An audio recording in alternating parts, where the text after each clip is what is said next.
Hello' guys, কি খবৰ আপোনালোকৰ? ৰাস চাব যাম বুলি ভাবিছোঁ ৰ'ব, ওচৰতে ৰাস হৈ আছে। মেইন উদ্দেশ্য ৰাস চোৱা নহয়, মেইন উদ্দেশ্য জুবিন দাক চোৱা। মানে আজি জুবিন দা আহিব, যি নহওক গ'লোঁ যাতে অকণমান ৰাসো চালোঁ আৰু মূৰ্তিবিলাক দৰ্শন কৰিলোঁ, কৃষ্ণৰ দশাৱতাৰটোও চালোঁ। চাই জুবিন দা য'ত আহিব তালৈকে গ'লোঁ আৰু অপেক্ষা কৰিলোঁ জুবিন দালৈ। অলপ পাছতে আহি পেলাই আমাৰ মৰমৰ জুবিন দা, আপোনালোকে দেখা পাইছে গাড়ীত কি ষ্টাইলত বহি আহি পালে জুবিন দা।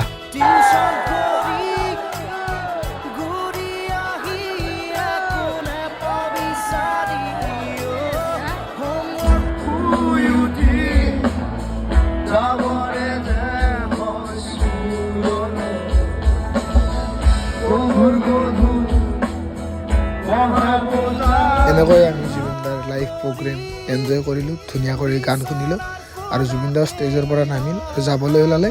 আমি তেখেতক বিদায় দিলোঁ আৰু আমিও ঘৰা ঘূৰি আহিলোঁ। আজিৰ মিনি ইমানতে লগ পাম এটা নতুন ভিডিঅ'।